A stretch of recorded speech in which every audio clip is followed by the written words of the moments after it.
स्वागत छ भाइ बहिनीहरु नेपाल अनलाइन स्कुलमा। आजबाट चाहिँ हामी भेक्टर जियोमेट्री सुरु गर्छौं। भेक्टर जियोमेट्री सुरु गर्छौं भन्नाले हामीहरुले भेक्टर जियोमेट्री को के त सर्ट क्वेशनहरु जुन चाहिँ एक्जाममा सोधिने टाइपका क्वेशनहरु र के त पहिले जुन क्वेशन चाहिँ सी र एसएलसी मा सोधिसकिएका छन् पहिलेको पास्ट क्वेशन्सहरु जुन चाहिँ हाम्रो दाइ दिदीहरुले के त तपाईको दाइ दिदीहरुले मेरो पनि दाइ दिदीहरुले के त त्यो क्वेशनहरुलाई फेस गर्नुभएको थियो, त्यो क्वेशनसँग चाहिँ ट्याकल गर्नुभएको थियो एक्जाममा। त्यो क्वेशनहरु चाहिँ हामीहरु के त डिस्कस गर्ने छौं। अनि तपाईहरुलाई यदि केही पनि प्रब्लम छ, कुनै पनि टपिक बुझ्नु भएको छैन भने तपाईहरुले यो नम्बरमा कल गर्न सक्नुहुन्छ र दाइलाई भन्न सक्नुहुन्छ कि दाइ हामीहरुलाई चाहिँ यो टपिकमा भिडियो चाहिएको थियो, हामीहरुले चाहिँ यो टपिकमा बुझेको छैनौं, यो टपिक चाहिँ हामीलाई गाह्रो लागिरहेको छ, दाइहरुले यो दाइले पढाएको चाहिँ हामीले बुझेनौं भन्नुभयो भने पनि ठीक छ। किनकि तपाईले त्यो भन्न पाउनुहुन्छ, बुझ्नु भएन भने तपाईको भन्ने के हो त्यो अधिकार हो, तपाईले भन्न पाउनुहुन्छ। र हामीहरुले एकजनाले पढाएको बुझ्नु भएन भने के त हामी अर्कोले पढाउने छौं। जस्तै मैले पढाएको बुझ्नु भएन भने कुनै टपिक के हुन्छ भन्दा सबै टपिक सबैले राम्रो पढाउँछ भन्ने हुँदैन। त्यही भएर कुनै टपिक मैले पढाएको बुझ्नु भएन भने हामीहरु चाहिँ हामीहरुसँग अरु पनि हुनुहुन्छ, यहाँ टिममा अरु साथीहरु पनि हुन्छ, अरुले तपाईहरुलाई बुझाउनु हुनेछ। र तपाईले आफ्नो पनि एउटा टिम बनाएर तपाईहरुले रिक्वेस्ट गर्न सक्नुहुन्छ। सबैजना मिलेर गर्नुभयो भने के त धेरैलाई पुग्ने एउटा हुन्छ नि, सबैको प्रब्लम एकैचोटी सल्भ पनि हुन सक्छ। तपाईहरुले अब कसरी हुन्छ तपाईहरुले रिक्वेस्ट गर्न सक्नुहुन्छ त्यसलाई यो नम्बरमा फोन गरेर है। ल आज चाहिँ हामी के गर्छौं त सर्ट क्वेशनहरु सुरु गरिहाल्छौं है। जस्तै सर्ट क्वेशन सुरु गर्छौं हामी आजबाट चाहिँ। अब सर्ट क्वेशनको लागि जस्तै मैले पहिलो क्वेशन लिइहाले। पहिलो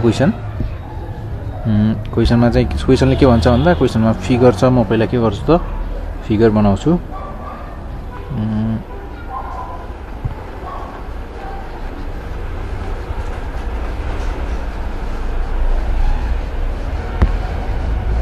फिगरमा के छ भने फिगरमा मसँग छ एक्स कोअर्डिनेट वाइ कोअर्डिनेट छ।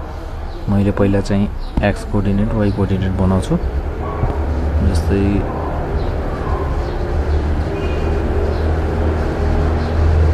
क्वेशन मात्रै तपाईले यदि राम्रोसँग बुझ्नुभयो भने नि एन्सर लेख्नलाई चाहिँ हामीलाई त्यति गाह्रो हुँदैन है। पहिला चाहिँ हामीले के गर्नुपर्छ, जहिले पनि क्वेशन बुझ्ने कोसिस गर्नुपर्छ। क्वेशन चाहिँ राम्रोसँग बुझ्नुपर्छ अनि क्वेशन बुझ्यो भने त एन्सर त त्यतिकै आउँछ हामीहरुलाई। क्वेशन चाहिँ बुझ्नु एकदमै जरुरी हुन्छ।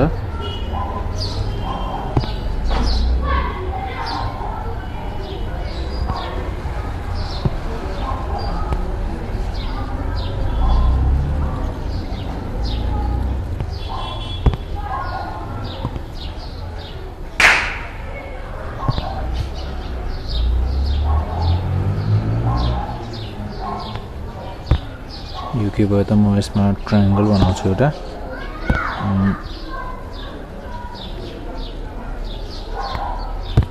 यो के भयो त मेरो ट्रायंगलको लागि यो बने मेरो। अनि यसमा के छ त हाम्रो सेन्टर पनि छ यसमा। जस्तै सेन्टर कहाँदेखि छ त यहाँदेखि यहाँसम्म। क्वेशनमा के छ भन्दा के भन्छ त यसलाई चाहिँ बी भन्ने नाम दिएको छ। यो पोइन्टलाई बी भन्ने नाम दिएको छ र यसको कोअर्डिनेट दिएको छ हामीहरुलाई 3,5 अनि यसलाई चाहिँ एम भन्ने नाम दिएको छ। अनि त्यसैगरी यसलाई ए भन्ने नाम दिएको छ र यसलाई यसको कोअर्डिनेट कति छ त 5,1। ओ भनेको हाम्रो ओरिजिन भइहाल्यो। अनि क्वेशनले चाहिँ के भन्छ भन्दा थ्योरीमा के भनेको छ भन्दा इन द गिवन फिगर के छ त हामीहरुको गिवन फिगरमा in the given figure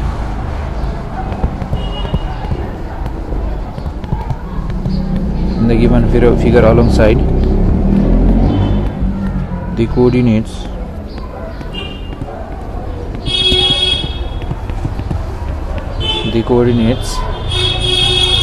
of the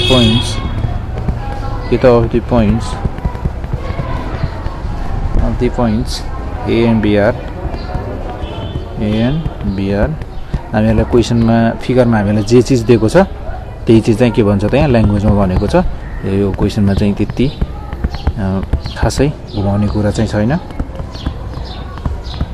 अब तपाईहरुले यदि यो च्याप्टरको क्वेशनहरु गर्दै हुनुहुन्छ भने एउटा काम के गर्न सक्नुहुन्छ भन्दा त तपाईहरुले यसमा युज हुने फर्मुलाहरू के छ त त्यो कुराहरूलाई तपाईँले पहिला एकचोटि रिकल गर्न सक्नुहुन्छ। कुनै पनि क्वेसन गर्दा त्यो क्वेसन कुन च्याप्टरको हो भनेर सम्झिनुभयो भने अनि त्यसको फर्मुलाहरू चाहिँ रिकल गर्नुभयो भने माइन्डमा तपाईँहरूलाई गर्दाखेरि बिचमा अड्किने चान्स चाहिँ एकदमै कम हुन्छ।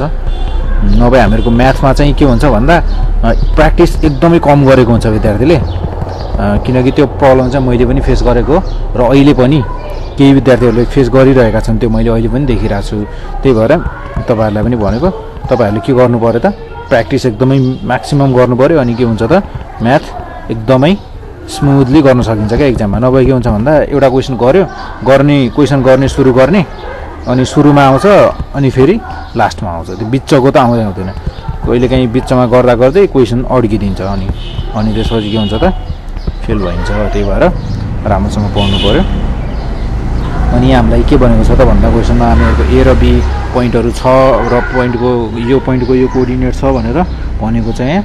त्यसै गरी अनि त्यसपछि के भन्छ त if the point M be the mid point, M भन्ने पोइन्ट के छ त मिड पोइन्ट छ भनेपछि मिड पोइन्ट हो भनेपछि यो र यो लेन्थमा के छन् बराबर छन्, लेन्थ भन्छ। अनि mid point of the line segment कुन त एबी लाइन सेगमेन्टको के हुन्छ मिड पोइन्ट हो भन्छ am.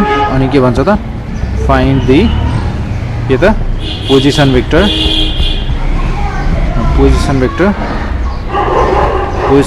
OM vector position vector निकाल भन्छ अफ द पोइन्ट कुन त M, OM vector of the point am.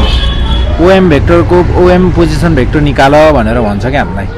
अब त्यसको लागि के गर्ने त हामीहरू जहिले पनि के गर्छौँ त गिभन जे छ हामीहरू त्यहीलाई चाहिँ युज गरेर अगाडि बढ्छौँ। सबैभन्दा पहिला त गिभन के छ त्यो कुराहरू लेख्नु पऱ्यो। जस्तै यहाँ गिभन के छ त हियर लेट मैले के गरेँ त let O be the origin गरेँ, ओ बी दी के त ओरिजिन भने। अनि त्यसै गरी देन के हुन्छ त ओए भेक्टर मेरो के छ त 5,1 भनेको कति भयो त मेरो 5,1। अनि 5,1लाई हामीले आइजेको टर्ममा लेख्नु पऱ्यो भने कसरी लेख्छौँ त 5i vector plus 1j vector भयो है, यहाँसम्म ठिक छ। अनि तपाईँहरूको जस्तै ओबी भेक्टर छ, ओबी भेक्टरलाई हामीहरूको ओबी भेक्टर भनेको कोअर्डिनेट कति छ त हामीलाई गिभन 3,5 छ। यसलाई हामीहरूले आइजेको टर्ममा लेख्नु पऱ्यो भने कसरी लेख्छौँ त 3i vector plus 5j vector. आइजे भनेका के हुन् हाम्रा पोजिसनल युनिट भेक्टर हुन्, के हुन् त हाम्रा युनिट भेक्टर हुन् आइजे के भनेका। अब के गर्ने त यहाँ हामीहरूको मिड पोइन्टको कुरा गरेको थियो नि हो, हामी के गर्छ त अब मिड पोइन्टको नै फर्मुला युज गर्छौँ यहाँ बाई युजिङ के त मिड पोइन्ट फर्मुला के त मिड पोइन्ट फर्मुला। हामीहरूले जहिले पनि जे कुरा हामीहरूलाई गिभन छ नि त्यो कुराबाट नै हामीले सुरु गर्नुपर्छ। त्यही भएर मैले के गरेँ त मिड पोइन्ट गिभन थियो, मिड पोइन्ट हो भन्ने कुरा हामीहरूलाई गिभन थियो। मिड पोइन्ट पनि के त ओएम भेक्टर, यसमा के थियो त OA vector plus OB vector. Mid point formula use गर्दा के हुने भयो त मेरो यस्तो हुने भयो, किनकि हामीलाई चाहिने भनेको के हो ओए भेक्टर ओएम भेक्टर होइन त पोजिसन भेक्टर ओएम होइन त, सिधै फर्मुलामा हाल्दा आउने रहेछ। यदि फर्मुला याद छ भने त धेरै सोच्नु नै नपर्ने रहेछ क्या। त्यही भएर हामीहरूले के त फर्मुला पनि याद गर्नु पऱ्यो अनि मेहनत एकदमै धेरै गर्नु पऱ्यो। त्यसै गरी कति छ त 3i vector plus 5j vector divided by कति त 2। यो मेरो कति हुने भयो त 5 प्लस 3 8i भेक्टर। त्यसै गरी यो कति हुने भयो त मेरो 6j भेक्टर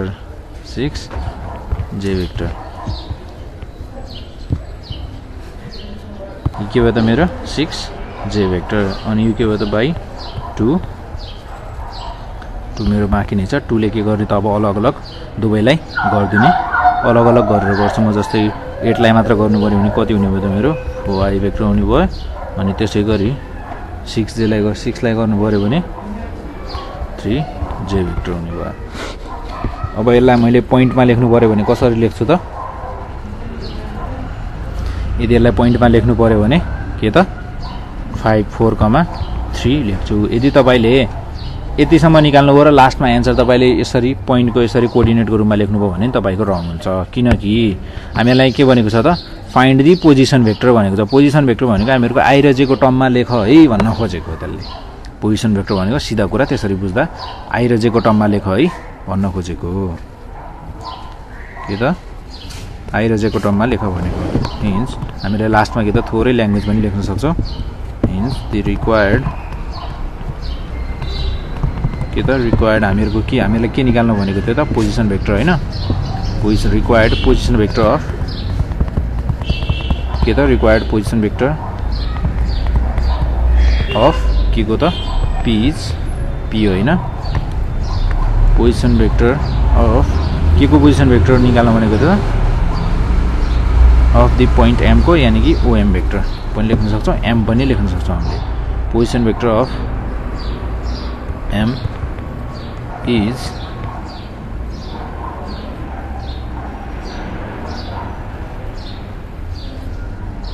के हुने भयो त मेरो M is 4i vector plus 3j vector.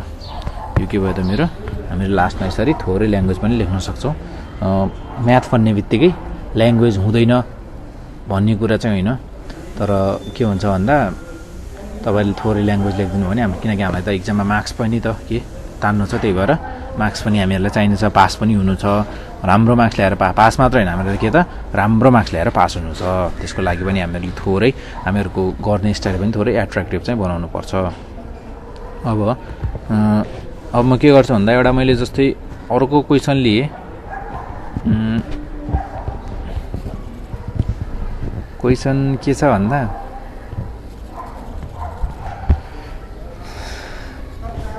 के छ त मसँग क्वेशन छ। क्वेशनले के भन्छ भन्दा the position vector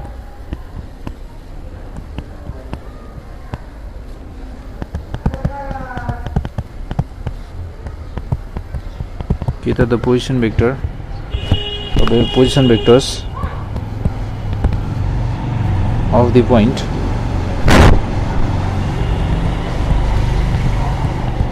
of the points A and B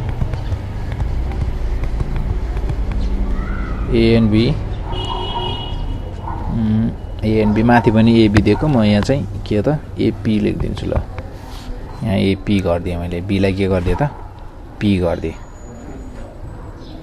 अनि AP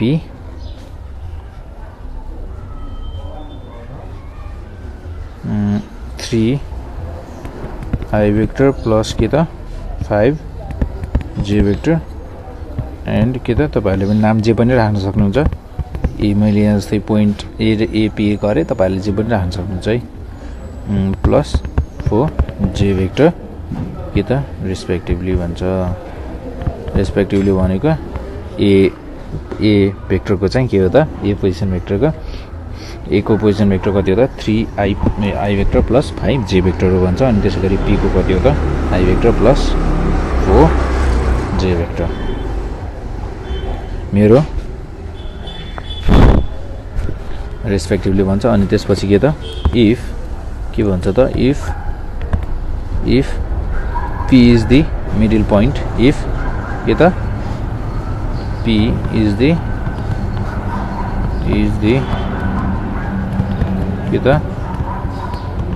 मिडल पोइन्ट, p के हो त मिडल पोइन्ट हो भने अफ के त AB भन्ने लाइनको मिडल पोइन्ट हो भनेपछि देन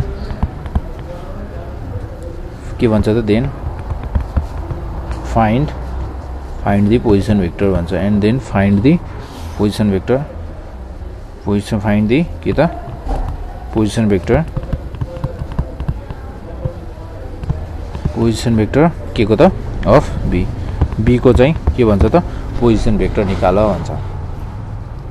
क्वेशन चाहिँ हामीहरुको के छ त माथिको जस्तै छ, क्वेशनमा केही नि फरक छैन, थोरै मात्र के छ त हामीहरुको माथि चाहिँ फिगर पनि दिएको थियो क्वेशनमा, चाहिँ यहाँ चाहिँ फिगर दिएको छैन, त्यति मात्र फरक छ।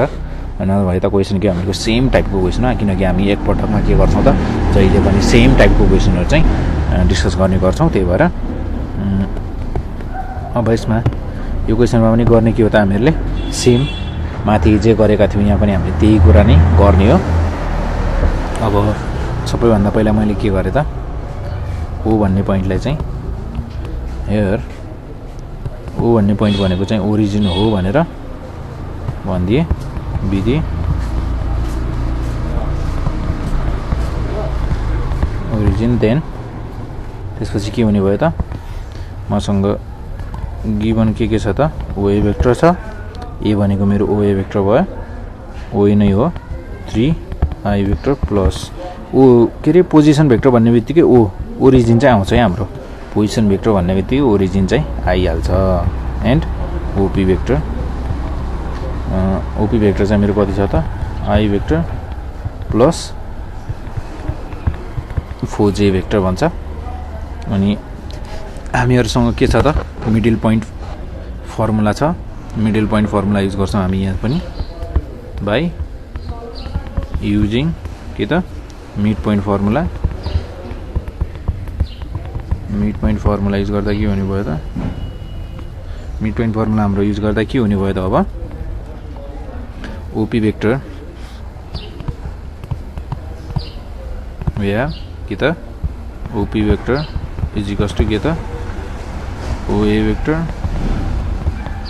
प्लस ओबी भेक्टर अपन के त 2 यस्तो छ मेरो। अब मसँग के छ त मलाई ओपी भेक्टर चाहिँ दिएको छ। ओपी भेक्टर दिएको भएपछि प्लस 4j भेक्टर अनि ओए भेक्टर पनि गिभन छ मसँग 3i vector plus 5j vector plus OB vector by के त 2 हामीहरूले यस्तो गर्ने भयो। अब यसमा चाहिँ हामीहरूको के त ओबी चाहिँ के छ त अन्नोन छ। यो ओबी अन्नोन छ भनेपछि हामीले ओबी चाहिँ निकाल्नु पर्ने हो। पोजिसन भेक्टर अफ बी चाहिँ हामीहरूले के त निकाल्नु पर्ने हो।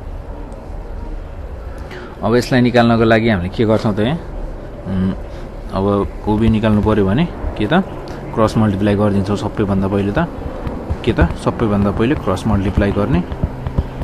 क्रस मल्टिप्लाई गर्दा के हुने भयो त मेरो 3i vector plus 5j vector अनि प्लस ओबी भेक्टर भयो। यसलाई के गर्नु पर्यो त म 2 ले भित्रपट्टि मल्टिप्लाई गरिदिन्छु 2i vector plus 4 to 8j vector is equals to 3i vector plus 5j vector plus के त ओबी भेक्टर। अब हामीले यहाँ के त म यो 2i भेक्टर माइनस के गर्छु त म राइट साइडमा भएकोलाई सबैले लेफ्टमा ल्याउँछु 3i vector plus 8j vector minus 5j vector is equals to कति हुने भयो त मेरो OB vector. 2i vector minus 3i vector भनेको मेरो कति हुने भयो त minus i vector plus 8 minus 5 भनेको कति हुने भयो त मेरो 3j vector is equals to कति भयो त यो मेरो ओबी भेक्टर। देयरफोर ओबी भेक्टर भनेको ओबी को पोजिसन भेक्टर कति हुने भयो त अब यहाँबाट हेर्दा त हामीहरूको minus i vector plus 3j vector. यो के भयो त हामीहरूको रिक्वायर्ड हामीलाई चाहिएको यही हैन त हो। यसरी हामीहरूले के त निकाल्न सक्छौँ। Hence the required position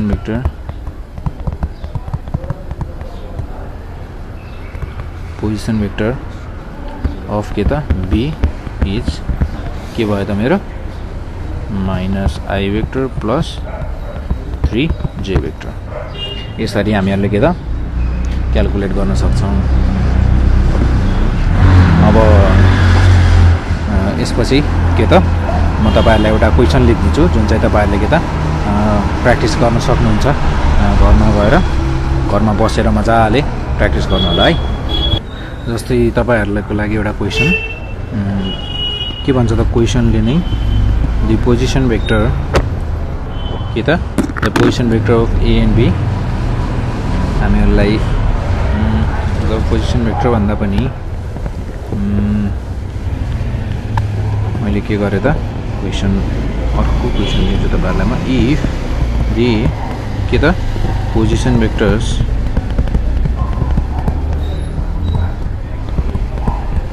if the position vectors of के त 2 points position vector of 2 points A and B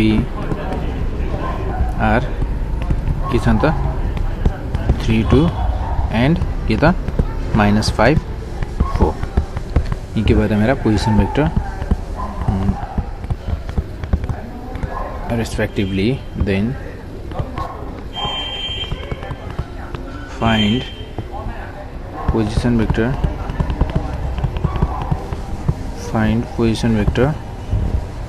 of the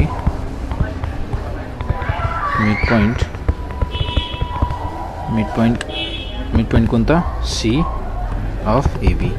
अहिले चाहिँ मैले के लिए त C भन्ने पोइन्ट चाहिँ यहाँ चाहिँ मिड पोइन्ट तपाईहरुले गर्ने प्रोसेस चाहिँ यहाँ पनि सेम नै हो तर हामीहरुको यहाँ चाहिँ के छ त यसरी माथिपट्टि 3 2 यसरी दिएको छ एउटा म्याट्रिक्सको फर्ममा तर तपाईहरुले यसलाई कसरी लेख्न सक्नुहुन्छ त 3i भेक्टर प्लस 2j गरेर पनि यसरी लेखेर गर्न सक्नुहुन्छ र यतिकै पनि सल्भ गर्न सक्नुहुन्छ यसलाई i र j को टर्ममा लेखिराख्नु पर्ने हुँदैन अब के हुन्छ भन्दा तपाईहरुले जति धेरै प्र्याक्टिस गर्नुहुन्छ त्यति धेरै के त तपाईहरुलाई आउने चीज हो म्याथ भनेको र फर्मुलाहरु पनि तपाईहरुले याद गर्नुपर्ने हुन्छ अनि त्यही अब त्यसरी नै हो तपाईहरुले गर्नुपर्ने भनेको एक्जाममा गर्दा पनि नआत्तिकन गर्ने आत्तिएर गरियो भने मिस्टेक हुने चान्स एकदमै धेरै हुन्छ तर बिस्तारै गरियो भने के त जति पनि गरिन्छ एकदमै करेक्ट गरिन्छ यो क्वेशन चाहिँ तपाईहरुले गर्नु पर्यो है फेरि यो मैले दिएर यहाँ छोड्दिएर अब म यसको एन्सर चाहिँ लेखिदिन्छु